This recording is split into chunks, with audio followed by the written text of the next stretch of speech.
কেন এই দোল দীপালি? কেন আমার পরম দয়াল এই দিনটা আর একটা বিশেষ গুরুত্ব দিয়েছিলেন? ঠাকুরের সময় থেকেই দোল দীপালি উদযাপিত হতো। এরকম বড় আকারে উৎসব যে একদম প্রথম থেকে হতো তা না, কিন্তু দোলের দিনের একটা বিশেষ মর্যাদা ঠাকুরের সময় ছিল। একদম যদি আমরা সেই কীর্তন যুগে ফিরে যাই, তখনকার সময়ে আমরা ব্রজগোপাল দত্তরায়ের জীবনী পড়লে জানা যায় যে তখনকার সময়ে ঠাকুর একবার প্রচলন করলেন, মানে বিশ্বগুরু মহোৎসবের আগের কথা বলছি আমি। ঠাকুর প্রচলন করলেন যে পূর্ববর্তী যত পুরুষোত্তম আছেন তাদের প্রত্যেকের জন্মদিন পালন করতে হবে। আমি অনেক গোড়ার থেকে শুরু করছি আর কি, যে প্রত্যেকের জন্মদিন পালন করতে হবে। অর্থাৎ রামনবমী পালন করতে হবে, জন্মাষ্টমী পালন করতে হবে, তারপর ক্রিসমাস পালন করতে হবে, বুদ্ধ পূর্ণিমা পালন করতে হবে। এই ধারাবাহিকতায় দোল পূর্ণিমা পালন, এ কিন্তু কীর্তন যুগের কথা। এবং ঠাকুরের, আমরা তো তাকে কলিযুগের অবতার বলছি বা কলিযুগের সর্বশেষ পুরুষোত্তম বলছি। এই কলিযুগের সর্বশেষ পুরুষোত্তম তিনি, কিন্তু কলিযুগের সূত্রপাত, অর্থাৎ যে ধর্ম সাধনায় আমরা অগ্রবর্তী, তার এই কলিযুগের যে ভক্তি সাধনা, তার সূত্রপাত কিন্তু গৌর সুন্দরের হাত ধরে। আর কালকে যেমন দোল পূর্ণিমা, এই দোল পূর্ণিমার আরেক নাম গৌর পূর্ণিমা, কারণ আমার গৌর সুন্দর এই দিনেই ধরাধামে আবির্ভূত হয়েছিলেন। প্রেমের অবতার, ভক্তির অবতার, একই সাথে রাধা কৃষ্ণের যুগল মূর্তি ধরা হয় গৌর সুন্দরকে। অর্থাৎ ভক্ত কেমন হয়, আবার একই সাথে ভক্তের সাথে ভগবান রূপ হলে সেটা কেমন হয়, এই দুই রূপের একটা মিলন আমরা দেখেছি গৌর সুন্দরের মধ্যে। কোন লগ্নে? এই পূর্ণিমা লগ্নে। কোন পূর্ণিমা? ফাল্গুনের এই শুক্লা পূর্ণিমা, যেটাকে আমরা বলছি দোল পূর্ণিমা। এই সময়টা কেন দোল বলা হচ্ছে? দোল যা আন্দোলিত করে, আমাদের হৃদয়কে একটা ভক্তিভাবে আন্দোলিত করে। এই ভক্তিভাবের আন্দোলনটা আমাদের হৃদয়ের জন্য, আমাদের জীবনের জন্য বড্ড বেশি প্রয়োজন। আমাদের হৃদয়ের অনেক কিছুই থাকতে পারে, কিন্তু যতক্ষণ না পর্যন্ত প্রেম না আসে, যতক্ষণ না পর্যন্ত ভক্তি ভাব না আসে, ততক্ষণ পর্যন্ত আমার ঠাকুর বলছেন তোমার কিছুই হয় না। ঠাকুর সত্যানুসরণে বললেন, তুমি যদি এমন শক্তি লাভ করে থাকো যে চন্দ্র সূর্য কক্ষচ্যুত করতে পারো, পৃথিবী ভেঙে টুকরা টুকরা করতে পারো, অথবা জগতের সবাইকে ঐশ্বর্যশালী করে দিতে পারো, কিন্তু যদি তোমার হৃদয়ে প্রেম না থাকে তবে তোমার কিছুই হয় না। তার মানে যতক্ষণ পর্যন্ত এই প্রেমের সাধনা, এই ভক্তির সাধনা এই আমার মধ্যে আমি অর্জন করতে না পারছি, ততক্ষণ পর্যন্ত কিন্তু আমার সাধনা শুরু হচ্ছে না। এই সূত্রপাতটা কিন্তু করে গিয়েছেন গৌর সুন্দর। প্রত্যেকের মধ্যে এটা ছিল, কিন্তু এই যে প্রেমের বন্যায় প্লাবিত করে দেওয়া, এর সূত্রপাত কিন্তু আমরা পেয়েছি কার কাছ থেকে? আমাদের গৌর সুন্দরের কাছ থেকে। যে একই সাথে কি করে তাকে ভালোবাসতে হয়। ঠাকুর বহু জায়গায় বলেছেন যে ভক্তি ভাবের এই লক্ষণটার জন্য আমার একটা কথা বারবার মনে পড়ে। ঠাকুর বলতেন, যার যাকে ভালো লাগে সে তারে ভোযোগ্য। আমার কিন্তু ভালো লাগে নদের দুলাল গৌর। অর্থাৎ গৌর সুন্দরের প্রতি একটা আলাদা আকর্ষণ কিন্তু ঠাকুর নিজে বরাবর দেখিয়েছেন। আচ্ছা, এখানে আরেকটা জিনিস একটু ব্যাখ্যা করা খুবই দরকার। আমরা ঠাকুরকে বলছি যে আপুরমান বৈশিষ্ট্য পালি, প্রিয় পরম, এর সাথে একটা শব্দ আমরা ব্যবহার করছি, সেটি হচ্ছেন তিনি যুগাবতার। আমরা ঠাকুরের বাণীতে দেখতে পাই, ঠাকুর বলছেন যুগের বাঁচা বাড়ার মূলে গ্লানি যেথায় দেখতে পান, পুরুষোত্তম সেইগুলি সব বদলে আনেন অভ্যুত্থান। পুরুষোত্তম কি করেন? যুগের বাঁচা বাড়ার মূলে যে সমস্ত গ্লানি থাকে সেগুলো বদলে তিনি অভ্যুত্থান ঘটান। ঠিক গীতার মধ্যে ভগবান শ্রীকৃষ্ণ যেমন বলেছিলেন যে অভ্যুত্থানম ধর্মস্য তদাত্মানম সৃজম্মহম পরিত্রাণায় সাধনাম বিনাশায় চ দুষ্কৃতম ধর্ম সংস্থাপনার্থায় সম্ভবমি যুগে যুগে। একটা অধর্মের অভ্যুত্থান হয়। অধর্মটা কি আমরা এই জিনিসটা কিন্তু অনেকে ধরতে পারি না। অধর্ম কিন্তু ধর্মের মতো, কিন্তু ধর্ম না। একটা ধর্মের আচার, ধর্ম মানে কিন্তু যা বাঁচা বাড়াকে সমুন্নত রাখে তাই ধর্ম। ধর্ম মানে কোনো ফুল তুলসী গঙ্গা জল ছিটানো নয়। ধর্ম মানে যা আমাদের বাঁচা বাড়াকে সমুন্নত রাখে, সেই নীতি, সেই আদর্শ, সেই নিয়ম কানুন, সেই চলন চরিত্র সবকিছুই ধর্মের অঙ্গ। আর যা আমাদের বাঁচা বাড়াকে সমুন্নত রাখছে না এরকম কোনো আচার যদি আমি পালন করে ফেলি বা আমি পালন করি, বা সেগুলো ধর্মের মতো মনে হলেও সেটাকে অধর্ম বলা হচ্ছে। আর এটাকে বলা হচ্ছে ধর্মের গ্লানি। অর্থাৎ যা ধর্মের মতো কিন্তু ধর্ম নয়। বলা হচ্ছে এই জিনিসগুলো যুগাবতার ধরিয়ে দেন, আর ধরিয়ে দিয়ে তিনি এগুলোকে বাদ দিয়ে প্রকৃত ধর্মটাকে আমাদের জন্য স্থাপন করে দিয়ে যান। এই প্রকৃত ধর্মটাকে স্থাপন করতে গিয়ে ঠাকুর এসে এ যুগে মানে এই বিজ্ঞানের যুগে, এ যুগে মানে এই দর্শনের উন্নত চেতনার যুগে। কেন বলা হচ্ছে এটা?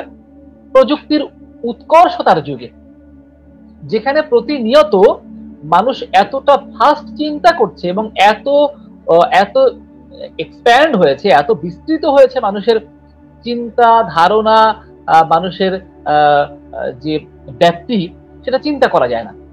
সেই যুগে এসে একটা সেকেন্ডের প্রচন্ড পরিমাণে মূল্য রয়েছে আমরা বলছি, এবং মানুষ কিন্তু দৌড়াচ্ছে সেরকম, সময়ের সাথে পাল্লা দিয়ে দৌড়াচ্ছে।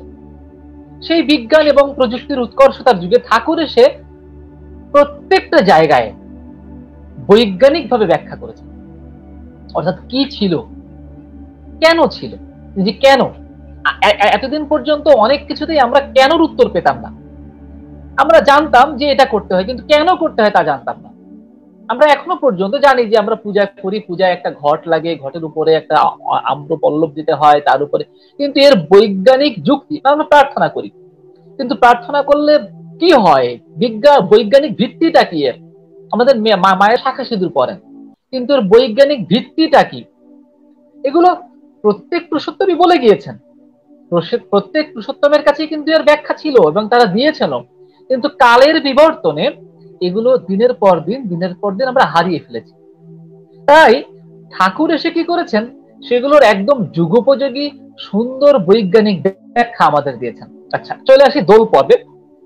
দোল উপলক্ষে ঠাকুরের ব্যাখ্যাটা কি? আমরা জানি যে দোলে আমরা রং মাখামাখি, মানে দোল মানে রঙের একটা পর্ব আছেই। হ্যাঁ, অনেকে আমরা ভাববাদী ব্যাখ্যা করি, বা আমাদের একটা কি বলা যায়, যে মনোজাগতিক একটা ব্যাখ্যা আমাদের আছে, এবং এটা সত্য, এই ব্যাখ্যাটা যে মিথ্যা তা নয়, যে আমাদের মনটাকে রঙিন করার সময় হয়। পূর্ণিমা হচ্ছে সেই তিথি যে তিথি সব থেকে উজ্জ্বল।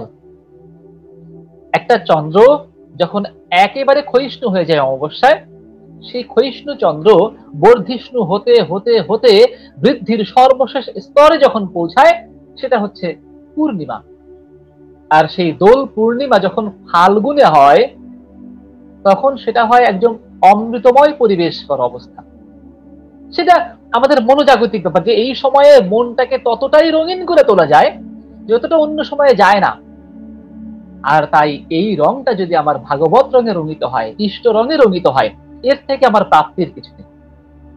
কিন্তু ব্যাপার হচ্ছে যে আমি যে রঙের খেলা খেলছি, এর বৈজ্ঞানিক ব্যাখ্যা কি? কেন রং খেলতে হবে? রং না খেলেও তো মনে রং আনা যায়। এখানে কিন্তু ঠাকুর স্পষ্টত বারবার বলছেন দোলে আবির খেলার কথা, কখনো কিন্তু রঙের কথা আসেনি। কিন্তু আমরা এখনো পর্যন্ত প্রচুর পরিমাণে রং খেলছি। বাস্তবিকতা হচ্ছে রং খেলতে গিয়ে আমাদের হিতে বিপরীত হয়। কি হয়? রঙের মধ্যে যে সমস্ত পয়জন থাকে তা আমাদের চামড়ার জন্য ক্ষতি করে, এবং অনেক ক্ষেত্রে এমন রং ব্যবহার করা হয় যে আমরা ডোলে ডোলে এক সপ্তাহ লেগে যায় রং তুলতে। হ্যাঁ, এবং এই ঘটনাকে কেন্দ্র করে অনেক খারাপ কিছু হয়। কিন্তু ঠাকুর বলছেন যে না, রঙের খেলা কত ঠাকুর বলেননি। আলোচনা প্রসঙ্গে বিপরক্ষিতে বেশ কয়েক জায়গায় দোলের কথা আছে, মানে এই দোলের দিনে কি করা হয় বা কেন করা হয়। ঠাকুর বলছেন আবির খেলা হতো, তাই না? আবির দান করা হতো, আবির মাখানো হতো। কে কাকে মাখাতো? আবির, একটু আগেই আমরা পূজনীয় বাসুদেবদের কথা শুনছিলাম যে ঠাকুর নিজে কি করতেন এদিনে। ঠাকুর নিজে আবির নিয়ে মা, বাবা এবং তিনি যাদেরকে গুরু মনে করতেন বা গুরু স্থানীয় মনে করতেন, সেই হুজুর মহারাজ বা সরকার সাহেব, তাদের চরণে আবির নিবেদন করতেন। আর ভক্তেরা কি করতেন? ভক্তেরাও কিন্তু ঠিক একই জিনিস, অর্থাৎ ঠাকুরের চরণে আবির নিবেদন করতেন। ঠাকুরের চরণে নিবেদনের পর বড় মার চরণে, তারপরে ছোট মার চরণে, যারা ঠাকুর পরিবারে ছিলেন, এবং তারপরে নিজেদের বাবা মা তাদের প্রত্যেকের চরণে এই আবির নিবেদনটা করতেন। আচ্ছা, এরপরে কি হতো? যারা বন্ধু বান্ধব তারা একে অপরকে আবির মাখিয়ে দিত। কেন? এই আবিরে কি এমন আছে? এখানেই কিন্তু ঠাকুরের, তিনি যে যুগপুরুষোত্তম, এই জায়গায় তিনি অনন্য, যেটা আর আর আর কোনো ক্ষেত্রে এই ব্যাখ্যা দেখা যায় না, শুনিনি আমি অন্তত। বহু জায়গায় বহু বিদগ্ধ লোকের আলোচনা শুনেছি, বিভিন্ন মতের পথের, কিন্তু দোলের এত সুন্দর বৈজ্ঞানিক ব্যাখ্যা আমি পাই। কি বলছেন ঠাকুর? যে আবির কি করে? আবির একটা অটো অ্যান্টিসেপটিক হিসেবে কাজ করে। এই সময়ে আবির মাখালে শরীরটা সেই অ্যান্টিসেপটিক পায়, একটা অ্যান্টিবডি শরীরের আবরণ তৈরি হয়। সেটা কি হয়? ঠাকুর বলছেন যে বসন্ত রোগের উদ্ভব হতে আমাদেরকে রক্ষা করে। এই দোল পূর্ণিমার পরেই বসন্ত রোগের প্রকোপ হয়। আমরা জানি এটাকে আমরা জল বসন্ত বা গুটি বসন্ত বলি, পক্স ওঠে। ঠিক এই দোল পূর্ণিমার পরের থেকে পক্সের সিজনটা শুরু হয়। আর আবির যদি কারো শরীরে খুব ভালোভাবে মাখানো হয়, তারই পক্স হওয়ার সম্ভাবনাটা কমে যায় বা হয় না। তাই কোনো এক সময়ে, ঠিক কোনো এক সময়ে কেন বলছি? দাপর যুগের কথা বলছি। ভগবান শ্রীকৃষ্ণ এই উদ্দেশ্যেই কিন্তু এটা প্রবর্তন করেছিলেন, যাতে তৎকালীন, অর্থাৎ ওই সময়কার তার সংলগ্ন যারা ভক্ত ছিলেন, তার সংলগ্ন, তার পরিবেষ্টিত যে সমস্ত মানুষ ছিলেন, তাদেরকে রক্ষা করার জন্য এই পক্সের হাত থেকে, এই যে বিশেষ রোগটা, রোগের নাম কিন্তু বসন্ত রোগ, দেখেন, অর্থাৎ বসন্তকালেই এই রোগের, এটা যে অন্য সময় হয় না তা কিন্তু না, এই সময় এর প্রকোপটা হয়। এই বসন্ত রোগের প্রকোপ যাতে না হয়, আমাদের যেন সেই বাঁচা বাড়াকে সমুন্নত রাখতে পারি, কোনো রোগ এসে আমাদের ক্ষতিগ্রস্ত না করতে পারে, তাই এর একটা বিজ্ঞান ভিত্তিক জিনিস হচ্ছে এই আবির। তাহলে কি হচ্ছে? এই আবির যদি আমরা মাখি, তাহলে যেহেতু আমি আমার কোনো গুরুজনের মুখে কিন্তু আবির মাখাতে পারি না। দেখেন, জিনিসগুলো আমরা কিন্তু ধরতে অনেক ক্ষেত্রে ভুল করি। গুরুজনদের চরণে আবির মাখানো নিয়ম, আমি বন্ধু, আমার এক বন্ধুর মুখে আবির মাখাতে পারি, কিন্তু কেন? এবার ওটা শুরু করে দিলাম। এবার পরে কিন্তু মূলত প্রত্যেকেই আবির রাঙে, আবির আবির রঙে রাঙাতে হয় নিজেদেরকে, মানে নিজে এবার বাকিটা আমি মেখে নেব। কেন? এটা আমার আমার ভালোর জন্য। তাহলে এই যে যুগানুপাতিক ভাবে যুগপুরুষোত্তম এসে সুন্দর করে তার ব্যাখ্যাগুলো দিয়ে যান, কি হচ্ছে? আমি মনটাকে রঙিন করে তুলছি। দেখেন পুরুষোত্তমের বিধান কতটা বৈজ্ঞানিক এবং কতটা জীবনীয় হয়। একই সাথে কি হচ্ছে? আমার মনের মধ্যে এমন একটা রং প্রবেশ করছে, কিন্তু কাকে নিয়ে রংটা? রংটা আমার প্রভুকে নিয়ে। এই রংটা কিন্তু আমি অন্য কোনো জাগতিক প্রেম নিয়ে করছি না, আমার জাগতিক যা কিছু সবাইকে নিয়ে প্রভুর উদ্দেশ্যে করছি, প্রভুকে স্মরণ করে করছি। আর তাই কি হচ্ছে? আমার এই দিনে আমি এই যে দোল পূর্ণিমার প্রবর্তন, দাপর যুগের পুরুষোত্তম ভগবান শ্রীকৃষ্ণ, আবার এই দোল পূর্ণিমা আসলেই মনে পড়ছে কার কথা? আমার গৌর সুন্দরের কথা। তিনি এদিনে জন্মেছিলেন। আবার এই দোল পূর্ণিমা আসলে মনে পড়ছে আমার প্রিয় পরমের কথা। এই যে দোলের মধ্য দিয়ে আমার মনের মধ্যে একটা দোল খেলে যাচ্ছে, একটা হিন্দোল তৈরি হচ্ছে। কিসের হিন্দোল? একটা কল্লোল তৈরি হচ্ছে। কিসের কল্লোল? একটা ইষ্টময়তার কল্লোল। একটা ইষ্টময় জীবনে আমি নতুন ধাক্কা পাচ্ছি। ঠিক যেমন দেখেন, আমরা এই যে আমরা সবাই এখন বিভিন্ন জায়গা থেকে যুক্ত আছি, হয় ল্যাপটপে নয় মোবাইলে। এই যে আধুনিক প্রযুক্তি আমরা ব্যবহার করছি, এই প্রযুক্তিটা কিছুক্ষণ পর আপনি আর ব্যবহার করতে পারবেন না। অর্থাৎ এই ডিভাইসটা, যে যন্ত্রটা দিয়ে আপনি যুক্ত আছেন, আপনি এটা কিছুক্ষণ পর, আমার নিজের মোবাইলেও কিছুক্ষণের মধ্যে মানে চার্জ কমে গিয়েছিল, আমি আবার পাওয়ার ব্যাংক দিয়ে তারপর চালাচ্ছি। কেন? আমার একটা মোবাইলে যখন চার্জ শেষ হয়ে যায়, তখন আবার তাকে নতুন করে চার্জ দিতে হয়। আমরা কিন্তু দিনে 24 ঘন্টা চার্জ দিই না। দেখবেন ফোনটা আমরা দিনে একবার চার্জে দিই বা দুইবার চার্জে দিই, কথা করে একবারই সাধারণত মানুষ দেয়। একবার ফুল চার্জ দেওয়ার পর আমরা পরিপূর্ণ দিনটা ওই ফোনের কাছ থেকে তার যে আউটপুট সেটা আমরা উপভোগ করে থাকি, ব্যাস। ব্যাখ্যাটা কিন্তু সেখানে।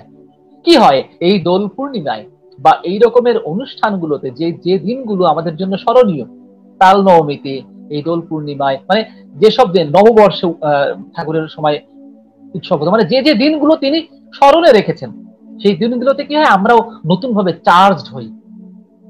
কিসের জন্য? এই আগামী উৎসব পর্যন্ত আমার এই চার্জটা আমার মধ্যে কাজ করে। মানে এই দিনে এই যে তাকে নিয়ে আলোচনা, তাকে নিয়ে গান, তাকে নিয়ে চর্চা, এর ভিতর দিয়ে তাকে নিয়ে উৎসব, মানে মনটা না একটা নতুন ভাবে, মানে পুরনো সবকিছু ঝেড়ে কেটে ফেলে দিয়ে একটা নতুন একটা চার্জ হয় ইষ্ট কাজ করার জন্য। আর এই শক্তি, এই উদ্যম আমাকে কি করে, আমাকে আরো পরবর্তী সময়ের জন্য নতুন ভাবে একটা গতি সৃষ্টি করে আমার জীবনে। আর সেই গতিটাই এর পরবর্তী সময়ে আমাকে চালিত করে, আমাকে আরো ইষ্টময় করে তোলে। তাতে আমি আমার নিজেকে আরো সুন্দর করে বাঁচা বাড়ায় সমুন্নত রাখতে পারি, এবং আমার সপারিপার্শ্বিক বাঁচা বাড়া, অর্থাৎ আমাকে কেন্দ্র করে যারা আছেন তারা প্রত্যেকেই চার্জ হয়। মানে আমি তো নিজে চার্জ হলামই, আর তাদেরকেও আমি চার্জ দিতে পারি।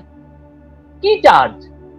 অর্থাৎ বলা হচ্ছে যে এই চার্জ কিন্তু এই শক্তির মূল উৎস যিনি, তার কাছ থেকে আমি শক্তিটা নিয়ে নিচ্ছি আজকের দিনে বা এই দোলের দিনে। আজকে দোল, আমি মানে দোল কেন্দ্র করে কথাগুলো বলছি, যে এই দিনে এই চর্চার ভিতর দিয়ে আমি সেগুলো নিয়ে নিতে পারছি। আচ্ছা, ব্যাপার হচ্ছে যে কেন তার কাছ থেকে এরকম করে নিতে হয়? আমরা যে প্রতিনিয়ত যা কিছু করছি, আমরা নাম জপ করছি, আমরা ধ্যান করছি, আমরা প্রার্থনা করছি, কিন্তু প্রতিনিয়ত তার কাছ থেকে নেওয়ার জন্য মানে আমি স্বার্থপরের মতো নিয়ে যাচ্ছি না। এই নেওয়াটাই আমার লক্ষ্য। আমি তার কাছ থেকে কিন্তু অর্থ চাচ্ছি না, মান যশ ইত্যাদি চাচ্ছি না। আমি তার কাছ থেকে শুধু এটুকুই চাচ্ছি যে ঠাকুর তুমি আমাকে তোমার মতো করে তোলো। তাহলে আমি যতটুকু তার সংস্পর্শে থাকবো, যতটুকু তার আলোচনা করব, যতটুকু তার গান গাইবো, যতটুকু তার কথা শুনবো আর কথা বলবো, তার মানে ইষ্টময় হয়ে চলবো, ততটুকু কিন্তু আমি তাকে আমার জীবনে ধারণ করতে পারছি। ব্যাস, এটাই আমি চাচ্ছি, যে আমি যেন প্রতিনিয়ত প্রতি মুহূর্তে তোমাকে ধারণ করে চলতে পারি।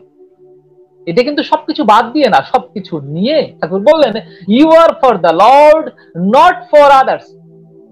You are for the lord and so for others. দেখেন, দুটো জিনিস কিন্তু সমবিপরীত সত্তার মতো। এটাকে এখন আধুনিক তত্ত্বে, মানে উত্তর আধুনিক যুগে যে সমস্ত তত্ত্ব বেশ সাড়া জাগিয়েছে, তার মধ্যে একটা তত্ত্ব হচ্ছে বাইনারি অপোজিশন। এই বাইনারি অপোজিশন তত্ত্ব যখন ইউনিভার্সিটি লেভেলে পড়ানো হয়, একই জিনিসের দুটো রূপকে দেখানো হচ্ছে। আমরা দেখতে পাই শক্তিরও কিন্তু দুটো রূপ থাকে, একটা নেগেটিভ, একটা পজিটিভ। এই নেগেটিভ এবং পজিটিভ, এই দুইয়ের মিলনে কিন্তু শক্তি উৎপন্ন হয়। আপনি নেগেটিভ বাদ দিয়ে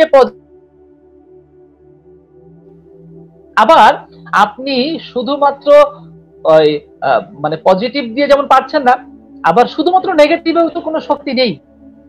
নেগেটিভ ওই পজিটিভ ছাড়া শক্তি দিতেই পারবে না। তাহলে এই যে দুইয়ের মিলন, অথচ দুটো কিন্তু বিপরীত সত্তা, একটার মধ্যে ইলেকট্রিসিটি আছে, একটার মধ্যে নাই। ঠিক ওরকম আমি কিন্তু নেগেটিভ সত্তা, আমি যদি সবসময় ওই পজিটিভ সত্তার সাথে কানেক্টিভিটি সৃষ্টি করে রাখি, তাহলে কিন্তু জগৎ আমার কাছ থেকে কিছু পাবে, নতুবা আমার কাছ থেকে জগতের পাওয়ার কিছু নেই। আমি জগৎকে কিছুই দিতে পারি না। আমি এই প্রকৃতির একটা অংশ, সেই পরম পুরুষ যিনি, তার সাথে আমি যতটা যুক্ত থাকতে পারবো, ততটাই মানুষ আমার কাছ থেকে পাবে। কি পাবে? মানুষ আমার কাছ থেকে জীবন সত্তা পাবে। মানুষ আমার কাছ থেকে বাঁচা বাড়ার পথ মানুষ তাই চায়। আলটিমেটলি মানুষের কিন্তু এর বেশি চাহিদা কিছু নেই। মানুষ যা কিছু করছে, ছুটছে কিন্তু এই বাঁচা বাড়ার পিছনে। আর তাই সেটা আমি মানুষকে তখনই দিতে পারি যখন আমি আমার যে তহবিল, সেটাকে সমৃদ্ধ করতে পারি। আমার কাছে 1 লক্ষ টাকা আছে, আমি চাইলে একজনকে 1000 টাকা দিতে পারি, আমি চাইলে একজনকে 50,000 টাকা দিতে পারি, কিন্তু আমার কাছেই যদি 3000 টাকা থাকে, আমি একজনকে 5000 টাকা দিতে পারি না। এই প্রতিনিয়ত আমাকে কি করতে হয়? আমার ইষ্টের সাথে যুক্ত থাকতে হয়, সংযুক্ত থাকতে হয়, আর তার প্রতি অকাট্য বিশ্বাস চাই।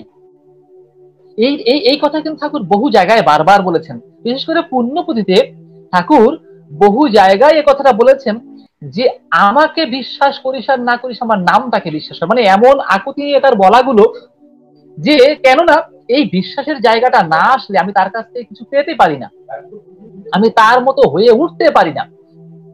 আমার চলা বলা, আমার বেশ একটা প্রচলিত কথা আছে, মানে এটা জানি না ঠাকুরের বাণী কিনা, কেউ এর রেফারেন্স দিতে পারে না, তবে বাণীটা খুবই চমৎকার। বলা হচ্ছে যে তোমার চলা বলা এমন হবে বিশ্ব অবাক চেয়ে রবে, তোমায় ডেকে শুধায় যেন কি করিলে এমন হবে। এই তো যজন, তোমার চলা বলায় এমন হবে, বিশ্ব অবাক চেয়ে রবে। বিশ্ব হতবাক হয়ে যাবে যে এরকম হয়, এটা কি করে সম্ভব। কিন্তু সব দিক দিয়ে, আমার কর্মদক্ষতা, আমার আচার আচরণ, আমার বচন, আমার চরিত্র, সব দিক দিয়ে এমন হবে, আমার কর্মপ্রেরণা, আমার আমার সঙ্গ, সব দিক কি হবে, তোমার চলাফেরা এমন হবে বিশ্ব অবাক চেয়ে রবে। বিশ্ব মানে বিশ্বের প্রতিটি মানুষ, প্রতিটি সত্তা অবাক চেয়ে রবে, কেমন মানুষ, কি করে হয়, কাকে ধরে এমন হলো। বলা হচ্ছে কি, তোমায় ডেকে শুধায় যেন কি করিলে এমন হবে, যে আপনি এত সুন্দর কি করে হলেন, সেই পথটা কোথায়, আমিও সেই পথটা চাই। আমার ঠাকুর বলছেন যে দেখো, যাজন মানে কিন্তু তোতা পাখির মতো বকা নয় গো। আমি একজনকে তোতা পাখির মতো বকে যাচ্ছি যে না হ্যাঁ যাজনের ঠাকুরের দীক্ষা নাও, ভালো হবে, অমুক হবে তমুক হবে, এক বাক্যে যদি কেউ বলে বাবা তোমার কি উন্নতি হয়েছে, তোমাকে দেখেই তো আমি ঠাকুরকে গ্রহণ করব, অর্থাৎ আমার ভিতর দিয়ে কিন্তু তিনি প্রতিষ্ঠিত হতে চান, ঠাকুর বারবার বলেছেন। এরপরে কি বলা হচ্ছে, যে তখন তুমি তারই নির্দেশ মাথায় নিয়ে জীবনভর পালন করো, এই তো যাজন। অর্থাৎ এই যে আমাকে দেখে মুগ্ধ হওয়ার পর যখন মানুষ আমার কাছে জিজ্ঞেস করবে যে এর উৎস কোথায়, আমি যে সুমিষ্ট ফলটা খাচ্ছি, একটা গাছের ফল আমি খাচ্ছি, তখন জিজ্ঞাসা করবে গাছের গোড়াটা কোথায়, এই যে তখন বৃক্ষের খোঁজ আসবে। আর আমি কি করছি, ঠাকুর আমার বললেন কি, যে লতা যেমন বেড়ে ওঠে বৃক্ষ ধরে পাকে পাকে, একটা লতা গাছ আমি কি করছি, আমি বৃক্ষকে ধরে পাকে, আমি কিন্তু নিজে সোজা হয়ে দাঁড়াতে পারি না। আর নিজে যখন সোজা হয়ে দাঁড়াতে যত অহং হয়, আর এই অহংটা যতক্ষণ আমরা পরম পিতার কাছে ন্যস্ত করতে না পারি, ততক্ষণ পর্যন্ত আমার দ্বারা পৃথিবীর কল্যাণ হওয়া সম্ভব না। আর ইষ্টকে নিয়ে যখন অহং হয়, সেটা কল্যাণকর অহং, অর্থাৎ ওই অহংটা ইষ্টের প্রতি ন্যস্ত থাকে। ঠাকুরকে নিয়ে অহং, যে হ্যাঁ আমি পরম পিতার সন্তান, আমাকে দিয়ে এ কাজ হতে পারে না, এই যে নিজেকে পরম পিতার সন্তান বলে গর্ববোধ করা, এটা কিন্তু ঠাকুর বলেছেন যে গর্বিত হও কিন্তু গরিয়ান হয়েও না। সত্যের বাণীগুলো না এত এত চমৎকার ভাবে, এত সংক্ষেপের ভিতর দিয়ে ঠাকুর মানে আমাদের জীবনের জন্য দিয়েছেন, যে চিন্তা করা যায় না। প্রত্যেকটা বাণী ছোট্ট বাণী, কিন্তু ওজনটা অনেক বেশি। যে আমার ঠাকুরকে নিয়ে গর্ব হবে, আমার গর্বটা হবে মানে আমি নিজের গর্ব না, আমি ঠাকুরকে গ্রহণ করেছি তাই আমি এমন হয়েছি, আর ঠাকুরকে যদি গ্রহণ করেন আপনিও এমন হবেন, এটা আমি গর্বের সাথে বলবো। এই হচ্ছে কথা, আমরা প্রত্যেকে মানে এই হচ্ছে যাজন। এর আগ পর্যন্ত কিন্তু আমার কিছু আচ্ছা, তাহলে এর গোড়ায় কোথায় ছিলাম, যে আমার বিশ্বাসটা খুব পাকা করতে হবে। ঠাকুর বলছেন গভীর বিশ্বাসে সবই হতে পারে। কতটা স্ট্রং কথা ঠাকুরের, গভীর বিশ্বাসে সবই হতে পারে, বিশ্বাস করো, সাবধান, অহংকার, অধৈর্য, বিরক্তি না আসে, যা চাও তাই হবে। অহংকার, অধৈর্য আর বিরক্তি, এই তিনটা জিনিস আসা যাবে না, আর বিশ্বাসটা স্থাপন করতে হবে। ঠাকুর বলছেন যা চাও তাই হবে। আর কি চাই বলেন, কিন্তু বিশ্বাস চাই।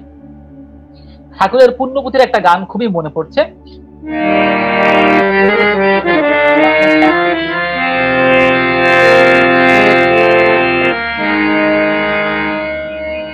আমি ভক্তের কাছে শালগ্রাম শিলা, আবার জ্ঞানীর কাছে ব্রহ্ম ভেলা। আমি ভক্তের কাছে শালগ্রাম শিলা, আবার জ্ঞানীর কাছে ব্রহ্ম ভেলা। আমায় যা বলে যে ডাকে, আমায় যা বলে যে ডাকে আমায়, আমি তেমনি হয়ে কথায় যাই, যে যা ভাবে আমি তাই। মনের কোণে একটু শুধু অমল ধবল বিশ্বাস চাই, যে যা ভাবে আমি তাই। মনের কোণে একটু শুধু অমল ধবল বিশ্বাস চাই, যে যা ভাবে আমি আমি নাস্তিকের কাছে কিছু নই, আবার জ্ঞানীর কাছে ব্রহ্ম হই। দেখেন, আমরা বলছি যে ব্রহ্মবাদের কথা, ব্রহ্ম দেখা যায় না, ছোঁয়া যায় না, আসলে ব্রহ্ম কিছু না, সেটাই ব্রহ্ম। আবার সব তিনি সেটাই ব্রহ্ম। অর্থাৎ জগতের কোন জিনিসের মধ্যে তিনি যেমন নেই, আবার সব জিনিসের মধ্যে তিনি আছেন। নাস্তিক বিশ্বাস করছে কি জগতে ঈশ্বর নেই, ওই নেই এর মধ্যেও ঈশ্বর আছেন। নাস্তিক মনে করছে কিছু নেই, কিছু নেইটাই তো ব্রহ্ম। কি চমৎকার মানে ধারণক্ষম ব্যাখ্যা ঠাকুরের, মানে কাউকে বাদ দিতে পারছেন না। বলছে তুমি নাস্তিক বাবা, তুমি বিশ্বাস করছো না ঈশ্বর আছেন। এই যে তুমি বিশ্বাস করছো না, তার মানে তুমি বিশ্বাস করছো তিনি নেই। বিশ্বাস করছো না, উল্টে গেলে কি হয়, যে বিশ্বাস করছে যে ঈশ্বর নেই, ওই নেইটাই ব্রহ্ম। কারণ তিনি তো নেই। কখন নেই? আমি যতক্ষণ না পর্যন্ত আমার অন্তরে তাকে ধারণ করতে পারবো তিনি নেই। আমার ধারণ করলে তিনি আছেন। এই যে গান, আমরা হারমোনিয়ামে গান গাচ্ছি, দেখেন হারমোনিয়ামে বা আমরা তানপুরায়, এই যে হারমোনিয়ামে আমি শুধু মানে বাজালেই কিন্তু সেটা সুর হচ্ছে না, সেটা বেসুর হয়ে যাচ্ছে, অসুর হয়। আমরা জানি সুর অসুর, সুর মানে দেবতা, আর অসুর মানে একই সুর শব্দের আগে শুধু অ যোগ করে কিন্তু অসুর, মানে যার সুর নেই, যার সঙ্গতি নেই। তাহলে হারমোনিয়াম সঠিকভাবে বাজাতে পারলে ওই হারমোনিয়ামের ভিতর দিয়ে সুর বের করে আনা যায়, নিরাকার জিনিস, এটা শক্তি একটা। ঠিক ওরকম ওই শক্তিটা আমার মধ্যে আছে, ব্রহ্ম শক্তি আমার মধ্যে আছে, আমিও ব্রহ্মের অংশ, সেই পরব্রহ্মের একটা অংশ আমি। কিন্তু আমি আমার মধ্য থেকে ওই শক্তিটাকে খুঁজে বের করতে পারলে, ধারণ করতে পারলে, চর্চা করতে পারলে ওটাকে জাগানো সম্ভব। তার আগ পর্যন্ত কিন্তু নেই, আসলেই নেই। নাস্তিক চিল্লায় চিল্লায় বলছে নেই, আর আমি হয়তো বহু কাজ করেও নেই আমার মধ্যে, মানে তাকে খুঁজে পাওয়াটা হচ্ছে মূল ব্যাপার। তাহলে কি বলছেন ঠাকুর, আমি নাস্তিকের কাছে কিছু নই। তাহলে নাস্তিক যে কিছু নই ভাবছে, ওটাই কিন্তু আমি। আবার জ্ঞানীর কাছে ব্রহ্ম হই। আবার জ্ঞানী ভাবছে কি, এই তো জগৎ ব্রহ্মময়, যেদিকে তাকাচ্ছি সেদিকেই তিনি, কোথায় তিনি নেই? জগতের প্রত্যেকটা জায়গায় তিনি আছেন। দেখেন, এই কিন্তু আবার সেই গৌর সুন্দরের কথা মনে পড়ে যায়। এই কিন্তু সেই রাধা ভাব, যে রাধা বললেন কি, যে যত্র যত্র নেত্র পড়ে তত্র তত্র কৃষ্ণ স্ফুরে। কি বিশ্বাস যে প্রত্যেক জায়গায় তিনি আছেন। প্রহ্লাদকে যেমন জিজ্ঞাসা করা হয়েছিল, কোথায় আছেন তোমার হরি? এই স্ফটিক স্তম্ভের এই যে স্ফটিক স্তম্ভের মধ্যে তিনি আছেন। প্রহ্লাদ বলেছে হ্যাঁ আছে। তাহলে এই যে বিশ্বাস যে তিনি জগতের প্রতি ঘটে ঘটে, প্রতি পটে পটে আছেন, প্রত্যেকটা সত্তায় তিনি অবস্থান করছেন, এ কিন্তু আমাদের একটা চরম প্রাপ্তি ঠাকুরের কাছ থেকে। কিন্তু আমরা ঠাকুরকে নিয়ে সেই চিন্তাটা করতে পারি খুবই কম। আর তাই বাস্তবিক কথা, ঠাকুর সৎসঙ্গকে যেখানে দেখেছেন বা সৎসঙ্গকে যেখানে আমাদের দেখাতে চেয়েছেন, কোথায় কি দর্শন ছিল তার? ঠাকুর বলেছেন সৎসঙ্গ চাই মানুষ, সে বোঝে না হিন্দু, বোঝে না মুসলমান, বোঝে না খ্রিস্টান, বোঝে না জৈন। এই ছিল তার কথা। অর্থাৎ সর্বধর্মের একটা সমন্বয় হবে এখানে, সর্বমতের একটা সমন্বয় হবে, এবং সেটা করে প্রমাণ করে দেখিয়ে দিয়ে গিয়েছেন তিনি। আজকে আমরা সৎসঙ্গকে যেভাবে চর্চা করছি, সৎসঙ্গটা একটা গণ্ডিবদ্ধ জায়গা হয়ে যাচ্ছে, এবং সেই গণ্ডির মধ্যে আমরা আরো বিভিন্ন গণ্ডি তৈরি করে ফেলছি, কেননা ঠাকুরকে ধরতে পারছি খুব কম। আর তাই কি হচ্ছে, সৎসঙ্গ এখন সনাতন ধর্মের একটা মত হয়ে গেছে। সনাতন ধর্মে যেমন বিভিন্ন মত রয়েছে, তার মধ্যে সৎসঙ্গ একটা মত হয়ে গেছে। কিন্তু সৎসঙ্গ কিন্তু তা নয়। সৎসঙ্গ কিন্তু ছিল জগতের প্রত্যেকের সঙ্গ। এই জগতের একজন মুসলমান, সে মনে করতে পারে আমি প্রকৃত মুসলমান ধর্ম শিখবো সৎসঙ্গের কাছ থেকে। ঠাকুর এক জায়গায় বলেছেন যে আমাদের খলিল ভাই, মানে ঠাকুরের সময় খলিলুর রহমান ছিলেন, আমাদের খলিল ভাইয়ের মতো একজন মৌলবী দেখান দেখি। ঠাকুরের বলা কিন্তু যে তিনি যেভাবে ইসলামকে ধারণ করেন, কই। আবার ঠাকুর এও বলেছেন যে প্রকৃত সৎসঙ্গীরা যতটা ইসলামকে ধারণ করে, একজন মুসলমানও ততটা ইসলামকে ধারণ করতে পারে না। ঠাকুর এও বলা শুনেছি যে, হঠাৎ করে ইসলামের কথা আসছে বলে এই ঠাকুরের কমেন্টস গুলো করছি। ঠাকুর এও বলেছেন যে তোমাদের বাংলাদেশে, বিশেষ করে এটা বাংলার কথা, যে তোমাদের বাংলাদেশে ইসলামকে সঠিকভাবে প্রচার করা উচিত। কারণ মানুষ সঠিক ইসলামকে পায়নি। এটা কিন্তু প্রত্যেক জায়গার জন্য প্রযোজ্য। মানুষ সঠিক যীশু খ্রিস্টের প্রেমের বাণী পায়নি, মানুষ সঠিক বুদ্ধের বাণীটা পায়নি। ঠাকুর এক জায়গায় বলেছেন যে অশোকের বৌদ্ধ ধর্ম আর বুদ্ধদেবের বৌদ্ধ ধর্ম এক নয়, কিন্তু জগৎময় অশোকের বৌদ্ধ ধর্ম প্রচলন হয়ে গিয়েছে। আমরা এসে এটা কিন্তু দেখবেন যে অহিংসা পরম ধর্ম বলছে, কিন্তু সেই অহিংসা পরম ধর্ম বলতে গিয়ে বলছে যে আমরা জীব হত্যা করব না, কিন্তু মাংস খাচ্ছে। মানে আমাকে একদিন এক স্টুডেন্ট প্রশ্ন করলো যে স্যার, বুদ্ধিস্টরা জীব হত্যা করে না কিন্তু মাংস খায়। তাহলে এটাও একটা অপব্যাখ্যা হয়ে গিয়েছে। কেননা মানে বাজার থেকে হত্যা করা জিনিস কেনা যাবে, কিন্তু নিজে কিছু হত্যা করা যাবে না। মানে আমি পাপ করলাম না, আরেকজন করে দিল, ওটার অংশ আমি খেলাম। এগুলো কেন? এগুলো বুদ্ধদেবের প্রচলন ছিল না। এরকম ভাবেই কিন্তু বিকৃতিগুলো আসে। ঠাকুর এসে কি করলেন, সেই শ্রীকৃষ্ণের বিকৃতি, সেই রামচন্দ্রের বিকৃতি, সেই যীশু খ্রিস্টের বিকৃতি, সেই আহুর মাজদার মানে জরথ্রুষ্টের যে বিকৃতি, সেই তীর্থঙ্কর মহাবীরের যে বিকৃতি, কনফুসিয়াসের যে বিকৃতি, মানে বিভিন্ন, আমি যার কথাই বলি না কেন, আর আমাদের শ্রী চৈতন্য মহাপ্রভু, শ্রীরামকৃষ্ণ, তারা তো আছেনই। এই সামগ্রিক বিকৃতিগুলোকে স্বীকৃতি করে দিয়ে সবাইকে একতাবদ্ধ করার একটা জায়গা তৈরি করেছে। এবং সেই যে সৎসঙ্গ আন্দোলন, তার কিন্তু মূল উপপাদ্য ছিল তাই। আর এই দোলের যে আজকে উৎসব, এই উৎসবের মধ্যে আমরা আজকে যে দোল নিয়ে কথা বলছি, এই দোলের দীপালি কিন্তু ওইরকম একটা দীপালি ছিল। দীপালি মানে আলোকিত করা। আমার নিজের অন্তরকে দোলে দোদুল্যমান করে আমি জগৎকে আলোকিত করব, কিছু একটা করে দেখাবো। রামকৃষ্ণদেবের একটা কথা ছিল, জগতে এসেছিস যখন একটা ছাপ রেখে যা। আর ঠাকুর আমার বলছেন কি, যা কিছু করিস তার মধ্যে আমাকে একটু মেখে রাখিস। কি লাভ এতে? এই মেখে রাখার চেষ্টার ভিতর দিয়ে আমি একটা ছাপ রেখে যেতে পারি। কি ছাপ? সেই ছাপ যা এই জগৎকে দীর্ঘদিন ধরে কিংবা অনন্তকাল ধরে বাঁচা বাড়ায় সমুন্নত রাখে। দেখেন বারবার কিন্তু বাঁচা বাড়ার কথাটা আসছে। ঠাকুর এসে এই জায়গাটা ধরেছেন। এতদিন ধরে ধর্মের বহু জায়গা ছিল, কিন্তু ঠাকুর এসে এই বাস্তবিক মূল জায়গাটা ধরেছেন। যতক্ষণ তুমি ধর্ম কথা বলতে গিয়ে বাঁচা বাড়ার কথা বলতে পারছো না, ততক্ষণ পর্যন্ত তোমার কিছু হচ্ছে না। আর তাই ঠাকুর আমাদের কীর্তন শিখিয়েছেন, আমাদের প্রার্থনা, নাম, ধ্যান, যজন, যাজন, এই সমস্ত সবকিছু শিখেছেন, কিন্তু এর পাশাপাশি বাস্তবমুখী কর্মে নিয়োগ করেছেন আমাদের। তাই হিমায়তপুরে গড়ে উঠেছিল বিশ্ববিজ্ঞান কেন্দ্র, হিমায়তপুরে গড়ে উঠেছিল কি বলা যায় আমাদের সৎসঙ্গ হোশিয়ারি, হিমায়তপুরে গড়ে উঠেছিল সৎসঙ্গ মেকানিক্যাল ওয়ার্কশপ, কেমিক্যাল ওয়ার্কশপ, তহবন বিদ্যালয়। এমনকি ঠাকুর যখন হিমায়তপুর ছেড়ে চলে যাচ্ছেন, তার ঠিক আগ মুহূর্তেই 1946 গড়ে উঠলো Manomohini institute of science and technology. অবাক করা বিষয়, অবাক করা। আমি ভাবলে আমার গা শিউরে ওঠে যে 1946 সালে এরকম একটা নাম ঠাকুর দিয়েছেন। কোনো বাংলা বা কোনো একটা তথাকথিত নাম কিন্তু না। ঠাকুর সংস্কৃত প্রচন্ড ভালোবাসতেন, কিন্তু নামটা ছিল কি Manomohini institute of science and technology. প্রফুল্লদা, আমাদের প্রফুল্লদা আমরা নাম সবাই জানি, তিনি কিন্তু এর প্রিন্সিপাল ছিলেন।